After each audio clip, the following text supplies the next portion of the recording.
Conversa Bem Viver com Lucas Salum. Copa do Mundo de 2026, a Copa da Vergonha. Foi com esse artigo, minha gente, que o cientista político Benedito Tadeu César viralizou no site do Brasil de Fato ao escancarar as incoerências, as coisas que não fazem sentido nesse evento que propaga a união dos povos, mas na prática o que está acontecendo é escancarar as segregações. A gente vai entender um pouco mais sobre tudo o que ele quis dizer com essa verdadeira denúncia e também correlacionar com outras coisas importantes, inclusive, que dizem respeito ao nosso país, que já sediou uma Copa nem faz tanto tempo. Mas antes de tudo, deixa eu te cumprimentar, professor. Um prazer falar com o senhor. Obrigado pela disponibilidade, viu? Prazer estar conversando contigo, Lucas, e com os nossos amigos aqui do Brasil de Fato. Muito bom. Maravilha. Vamos bater um papo com você, professor, que é importante comentar, que é professor aposentado da Universidade Federal do Rio Grande do Sul e integra também a coordenação do Comitê em Defesa da Democracia e do Estado Democrático de Direito. E antes de falar exatamente dessa Copa da Vergonha, das contradições, eu queria aproveitar um artigo mais recente do senhor que falou sobre a Copa de 2014, como eu mencionei no início, que esse você fez essa pergunta. Por que a Copa de 2014 foi a Copa da Vergonha do Brasil? Por que foi, professor? Explica isso pra gente. Olha, eu acho que tem uma série de fatos, né? Eu acho que os mais marcantes ali foram a cerimônia de abertura, né? Onde a gente assistiu um espetáculo degradante, né? Com as pessoas que estavam ali no estádio e fazendo uma vaia, na verdade, muito mais do que uma vaia, né? Fazendo um xingamento ali, um coro de xingamento, né, à presidência da República, Dilma Rousseff, usando, né, um xingamento muito conhecido dos brasileiros, né? E que eu não vou repetir, obviamente, mas que marcou, né? Marcou, manchou a Copa, né? Já na sua abertura. Eu acho que é importante a gente destacar que de onde partiu a vai, né? E quem eram as pessoas que estavam, né? Não individualmente, mas que segmento social, né, compunha aquela plateia, né? Era o ingresso mais caro da Copa, né, da abertura, tá? Portanto, eram pessoas de alto poder aquisitivo, né? E ali nas proximidades da tribuna de honra, né? Então, seriam os ingressos mais caros, né, da Copa, tá? Né, não só pelo evento em si, mas pela localização. Por que eu estou frisando isso? Né? Porque eram segmentos sociais de um mais alto poder aquisitivo, que eram aqueles que têm, né, historicamente, se incomodado com as gestões petistas, né? Tanto do presidente Lula, né, quanto da presidenta Dilma. Né? Eu acho que aquilo foi orquestrado, né, tanto para ser um protesto contra a presidente da República, mas mais do que isso, né? A intenção era manchar mesmo a Copa, porque aquela Copa foi a conquista da Copa, né? De que ela fosse realizada no Brasil. Foi uma iniciativa do presidente Lula, né, no seu governo anterior, e que, vamos dizer, aquela Copa coroava, né, um momento, né, a realização da Copa no Brasil coroava um momento de uma ascensão brasileira no mundo. Né? Não vamos nos esquecer que o New York Times tinha feito uma capa, né, meses antes com um Cristo Redentor decolando, né? E a chamada de capa era exatamente isso, né? O Brasil decola, tá? Isso era uma coisa que exigia, né, das oposições alguma atuação para marcar, né, negativamente a Copa. E foi aquilo que a gente viu. No mesmo evento, não sei se você vai se lembrar, mas havia ali o pontapé inicial do jogo, né, de abertura, era um, uma pessoa tetraplégica, né, que entrava com um exoesqueleto, né, do Nicoleles, né, cientista, neurocientista brasileiro de fama internacional, né, que era um exoesqueleto que fazia com que a pessoa se movimentasse, né, por vibrações da sua mente, por ordens da sua mente para aquela máquina. Tá? Né, o pontapé foi dado por aquela máquina. A, a Rede Globo, que fazia a transmissão, e as outras, o que fizeram? No momento que aquele exoesqueleto, né, aquela pessoa ia fazer o chute inicial, que ia transmitir para o mundo um grande feito brasileiro, as câmaras saíram e foram acompanhar o ônibus da seleção que estava se dirigindo para o estádio.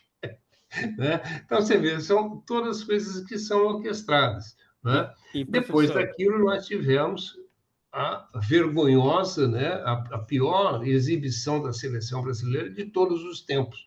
Não vamos nos esquecer que o Brasil é o único país do mundo que participou de todas as Copas do Mundo. Tá? Né? Então, essa é o maior vexame, né, que o Brasil já registrou em qualquer Copa do Mundo, perdendo de 7-1 para a Alemanha. Né? Né, há várias histórias ali de boicote, mas nenhuma comprovada. Né? Mas, de qualquer maneira, se não houve, né, se o jogo não foi entregue, tá? Pelo menos o que se sabe é que havia uma interferência muito grande dos patrocinadores na escalação da seleção. O próprio contrato, né, da seleção com a Nike, que era patrocinador oficial, exigia que a escalação da seleção fosse submetida à Nike. Você imagina uma coisa dessa? que vergonha. Nos remete à Copa de 70, quando justamente João Saldanha foi retirado, foi expulso justamente porque Médici queria que a escalação passasse por ele. No caso, não a escalação, a convocação da seleção. É. Mudam seus atores, mas o enredo é muito parecido, mas no Sim, caso sim, a daí o Brasil. interferência política, né, no É. futebol é muito forte, principalmente nas Copas do Mundo, né? É um evento Né? tão visado. Em setenta e 10 anos depois, né, a esquerda tinha uma dúvida muito grande, né? Devemos torcer para a seleção ou não, né? Já que a gente estava numa ditadura, né? E eu me lembro que o Enfio fez uma, Um charge. uma carta, na verdade, né? Ele escrevia, tinha uma carta para a mãe dele que ele escrevia, e acho que era na revista Senhor, na época, que depois se transformou na Carta Capital, Ah, é verdade. tá? Tá? Que era do Mino Carta, né?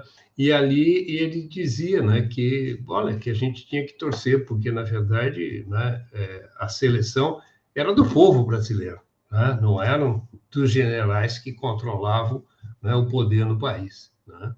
Então, mas a esquerda viveu essa dúvida durante um tempo. Que é uma dúvida que, de certa forma, ainda paira hoje, talvez um pouco menos ou um pouco mais, depende de quem a gente está falando, mas essa relação com o Neymar, que é uma grande figura, que é um grande ídolo, inegavelmente é uma pessoa que referencia o Brasil mundo afora, tu pode ir para qualquer país do mundo, se tu falar que tu é brasileiro, talvez as pessoas falem, ah, Neymar, antes mesmo do que Sim, Pelé, que era até então a nossa grande referência, então sim, é sim um símbolo nacional, mas ao mesmo tempo que vem carregado de uma série de elementos que não compartilham com o que a esquerda preconiza hoje, com o que a gente preconiza como movimento popular de forma geral, que é justamente contra essa interferência política, essa interferência mercantil, capitalesca dentro da Copa do Mundo. É impressionante como o futebol sempre tenta se desvencilhar, mas acaba amarrado numa interferência política que só coloca ele ladeira abaixo e tenta tirar o brilho do que é realmente esse esporte sim. Não, centenário. mas você veja, né? Quer dizer, o futebol, por ser essa paixão que é no mundo todo, né? Ele atrai muita gente, muita atenção, né? Então, isso, obviamente, faz com que os interesses financeiros estejam presentes, né? Ali de audiência, de venda de produtos, né? Agora, a gente espera, né, que as pessoas que têm uma projeção, né, internacional, se não querem se comprometer politicamente, né, se não querem assumir, né, a gente não precisa achar que todo mundo tem que ser um Sócrates, né, ou um Raí, não é isso? Mas, pelo menos, né, não faça, né, não assuma a postura tão de baixo nível, né? O Neymar virou uma referência muito negativa, né, para a gente, né? Um sujeito que virou assim, né, uma tudo que se refere a ele hoje está relacionado, pelo menos, a uma questão, né, de uma obsessão, né, pelo ganho, né, pelo ganho financeiro, né, e não pelo grande craque de futebol, que não sei se ele continua sendo, mas pelo menos que já foi. Né? Exato. Hoje é difícil a gente dizer, né? Eu acho que a convocação do Neymar passa também por isso. Né? Né? Como é que ele chama? O Ancelotti? Não, o Casagrande, né? Que é uma outra referência, né? O Casagrande falou isso, e eu acho que ele tem razão. Né? Ele disse, dizer que o Neymar foi convocado porque ele é uma liderança entre os jogadores, isso é bobagem. Né? O Neymar nunca foi liderança de nada em termos de futebol. Né? Nunca foi. Né? Ele é um grande jogador, tudo bem. Ele sempre ele jogava muito bem. Né? Agora, dizer que ele tem ascendência, né, em termos de liderança sobre os outros jogadores, me parece que o Casagrande tem toda a razão, que não tem. Então, isso não justificaria a convocação dele. A convocação dele, né, se deu, eu acho que claramente, por exigência dos patrocinadores. Claro, é muito diferente tu ser uma referência para ser uma liderança. Você é um craque, você é uma pessoa que inspira as pessoas, mas não significa que você tem esse ímpeto de liderar, de conseguir orientar, de motivar. São coisas Sim. que não necessariamente dialogam. Pode coincidir, mas não. Professor, mas deixa eu voltar lá para o início da nossa conversa, que o senhor estava construindo uma narrativa que já me levava para uma próxima pergunta que me parece muito pertinente, quando o senhor estava falando que esse evento de 2014, da abertura da Copa, era realmente o triunfo de uma gestão petista de muito sucesso internacional, botando o Brasil como realmente uma referência internacional, louros, principalmente dessas duas primeiras gestões petistas de Lula, mas com certeza Dilma Rousseff também fazia parte disso.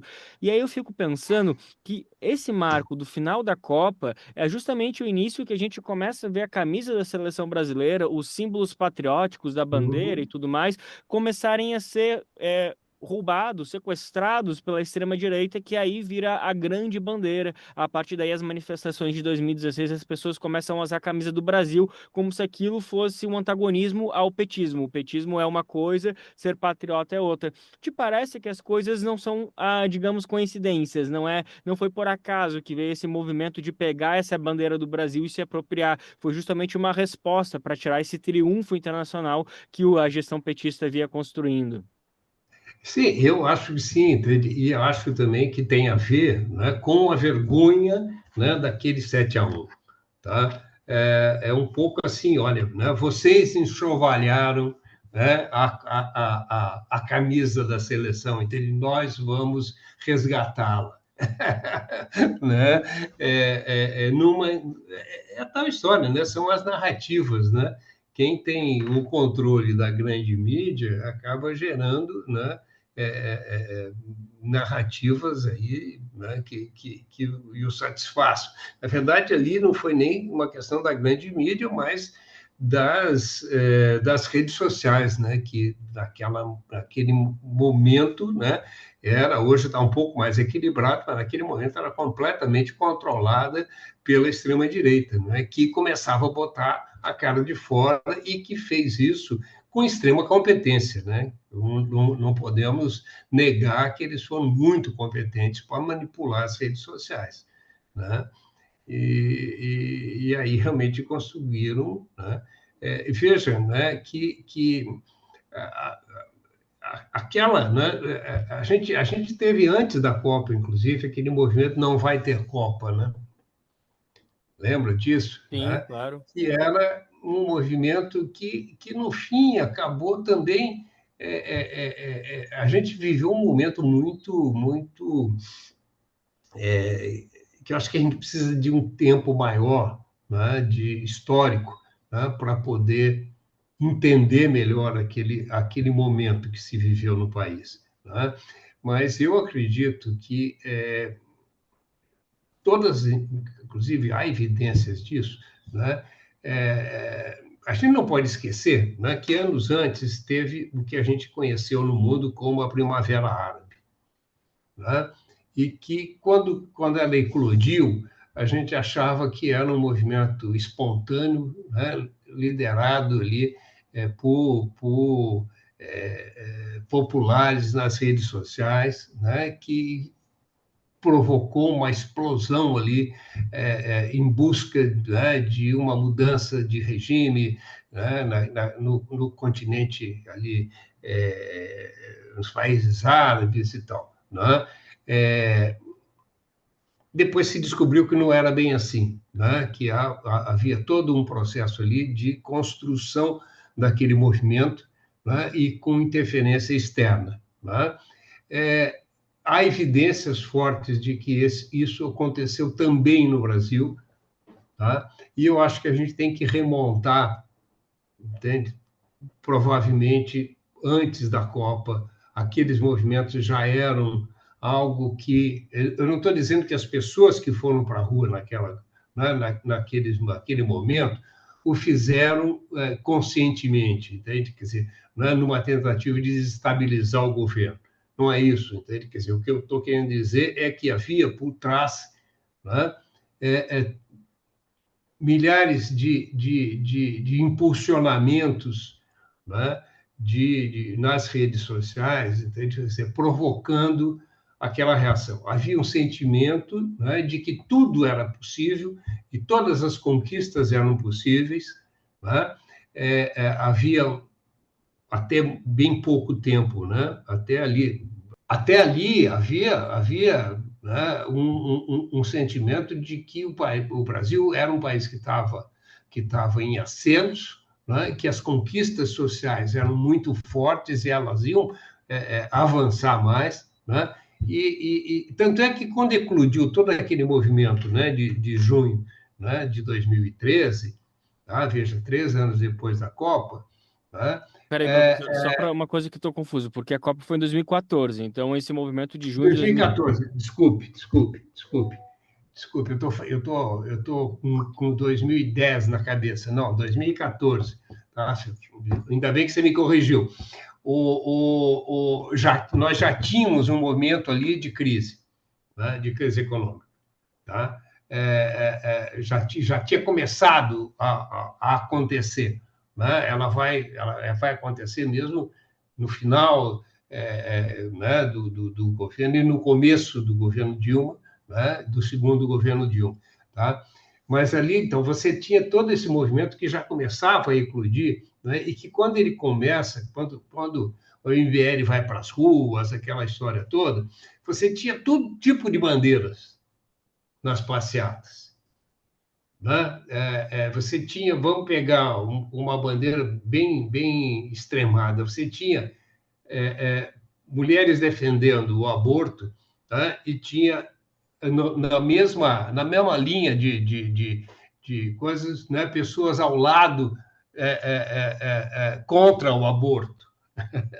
Né? Tá? Né? Tinham todas as bandeiras possíveis. Tá? Quer dizer, então, se criou uma confusão completa. Né? E aí isso foi aproveitado para a extrema-direita que impulsionou, né, essas coisas. As grandes massas ali de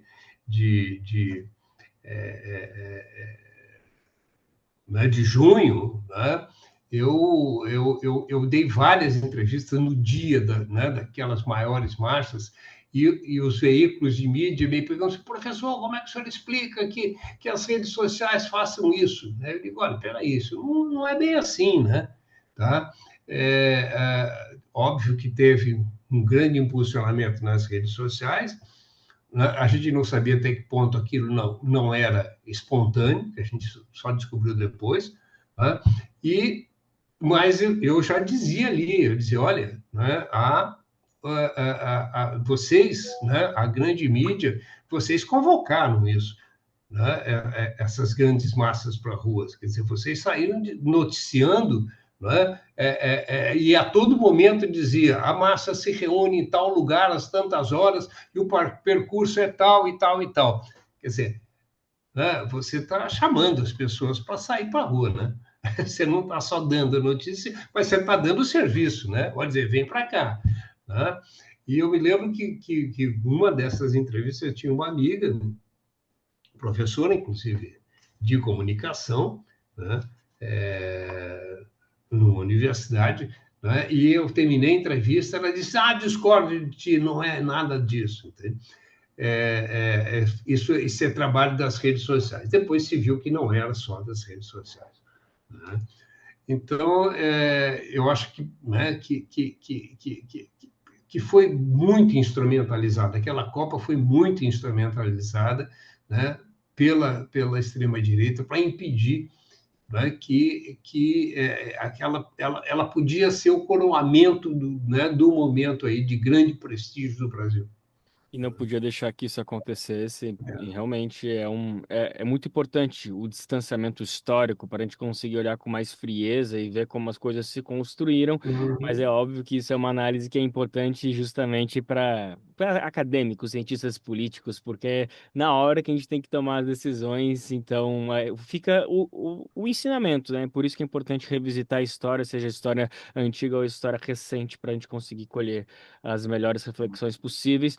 Professor, o nosso tempo basicamente esgotou. Eu achei que a gente ia conseguir dividir um pouco entre a Copa de 2014 e essa. No final, a gente falou bastante sobre a última, o que eu achei super válido, porque daí a gente conseguiu complementar esse último texto. Mas vamos então, só para fechar aqui. Copa de 2026 é a Copa da Vergonha. Mesmo assim, a gente pode torcer? Mesmo assim, faz sentido a gente torcer para Marrocos, Haiti e Cabo Verde? Como que funciona essa relação de dicotomia? Olha, eu acho que a gente tem que torcer, entende? Quer dizer, essa dúvida já estava presente, né? Quer dizer, como eu dizia, na Copa de De 70, 70. tá? A minha dissertação de mestrado foi sobre os Gaviões da Fiel, tá? E quando eu comecei a trabalhar com torcida organizada, ninguém na academia trabalhava com futebol e com torcida. Tá? E eu fiz uma interpretação dos Gaviões da Fiel mostrando a dimensão política daquele movimento. Tá? E, inclusive, a minha defesa de mestrado foi muito conturbada, porque um dos integrantes da banca era completamente contrário a essa interpretação. Tá? E, gozado, né? No mesmo momento estava acontecendo a democracia corintiana, tá? Com Sócrates, bom, né? Com todos aqueles, né, jogadores ali que em plena ditadura, né, criaram um sistema de gestão do time, né, que era uma gestão completamente horizontal, né, onde todos eram chamados a opinar, inclusive o roupeiro, né, o faxineiro, todo mundo, né, e então, né, isso virou a democracia corintiana. Eu acho que a gente tem que distinguir, entende? O que é manipulação, né? Aquilo que é uma paixão legítima, entende? Quer dizer, o futebol mexe com as pessoas, mexe com a emoção da gente, né? Além do espetáculo em si, eu acho que a torcida do futebol também é uma coisa, né? Aquela massa gritando em uníssono, né, no gol, quer dizer, isso é uma coisa que tem uma vibração muito forte. Eu acho que a gente não deve se deixar levar, né, pelas manipulações. Esse foi o professor Benedito Tadeu César, cientista político, professor aposentado da Universidade Federal do Rio Grande do Sul, e ele que também integra a coordenação do Comitê em Defesa da Democracia e do Estado Democrático de Direito. Professor, mesmo aposentado, o senhor segue dando aula. Muito obrigado pela sua disponibilidade, viu? Aí, Lucas, fico à disposição. Um abração. Conversa Bem Viver com Lucas Salum.